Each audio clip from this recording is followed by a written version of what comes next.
Hey guys, it's Steph from the Humble Podcast. So, last night, or the other day, the Cavaliers with all their horses coming back. Shout out to Darius Garland, toughing out whatever injury he's going through. The Cavs look like a whole new team, or not a whole new team, look like the original team we expect.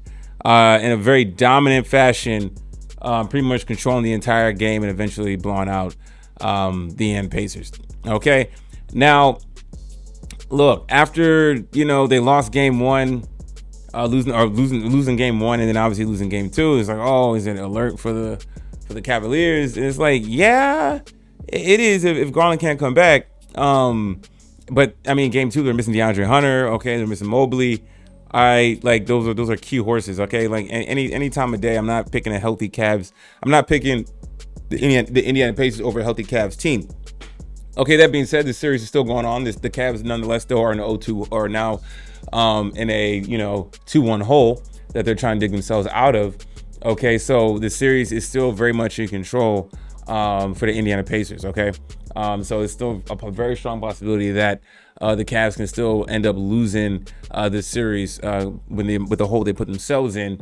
But you see how quickly things have changed on the road with all their guys back. It looked like an entirely different game, a different team. It reminds you real quickly for all the people chirping about the Cavaliers of how well that team is. Now, obviously, the Cavs did choke. They did choke in game two. You know what I'm saying? Like, just a myriad of plays. The inbounding number one was just horrible, right? I mean, they could not play keep away to close the game out. So that was a collapse on the Cavs' part. Okay. Now we got to talk about Tyrese Haliburton. Okay. Now, after he hit the game winner, okay, in game two, I was like, look, I think he's properly rated. Okay. I don't think he's overrated or underrated. He is just middle of the pack. That's nice for a team, for a Midwest team. Okay, all-star caliber player, yes, all that stuff is fine, but am I gonna put him up there with the elite echelon of guard play? You know what I'm saying? The Edwards, the Lucas. You know what I'm saying? Listen, me personally, I don't like a healthy John Morant. I wouldn't even take him over John Morant. I wouldn't take him over Tyrese Maxey. I know those guys are in the playoffs now, so but that's just me. You know what I'm saying? From an eye test perspective, And he was like, yeah, the playoffs are great when you can build a resume. You always have a chance to build a resume to shake the narrative. And it seemed like, okay, he hit the game winner. This is the type of okay, yeah, he only had 19 points that game, but this is the type of game that when you close out like that, you make big plays at the end down the stretch. It's like, okay, this is what I like to see. You know what I'm saying?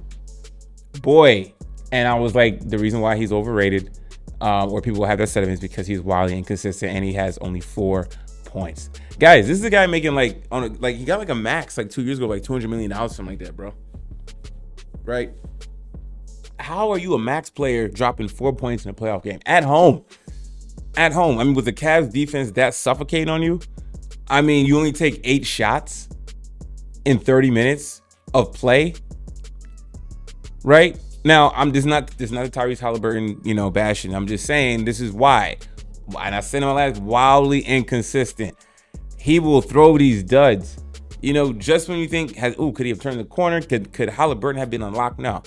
And I think that this is going to be his career, right? He's going to be that tweener guard, can score, but he can also, he'll get you with a lot of assists, but also sometimes his scoring ain't going to be up there.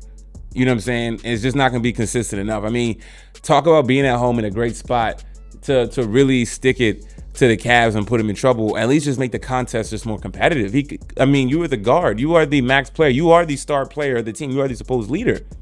And he drops 4 points. He's a great player, right? Really good player, great player. I'm sure most teams, of course, would like to have him, but again, I'm not taking him over some of the better guards that I like in the NBA. Okay. Then I'm not taking Haliburton over that because it's stuff like this. I'm not saying those other guards can't be inconsistent. I understand that, but it just seemed like with Haliburton, he's just wildly more inconsistent than usual. Okay, I'm sure he'll bounce back in game 4. Okay, that's fine. Like I'm not saying 4 points is the type of player that he is. Absolutely not. Obviously not. Right. But it's the fact that he does stuff. I mean, he had 3 turnovers and 4 points. I mean, that is crazy. almost the same amount of turnovers and points equal. For a player making $200 million, that's absurd. But people have come to the defense of Tyrese Haliburton over the past, when the overrated stuff, and it's like, no, I mean, there's a reason why that sentiment is out there. It's when you have these random clunkers. It's like a financial trend stock market. You see is going up, then down, up, and then down. It's like or a roller coaster, whatever it is. You know what I'm saying? Whatever analogy fits his game log stats is just absolutely insane at this point of his career.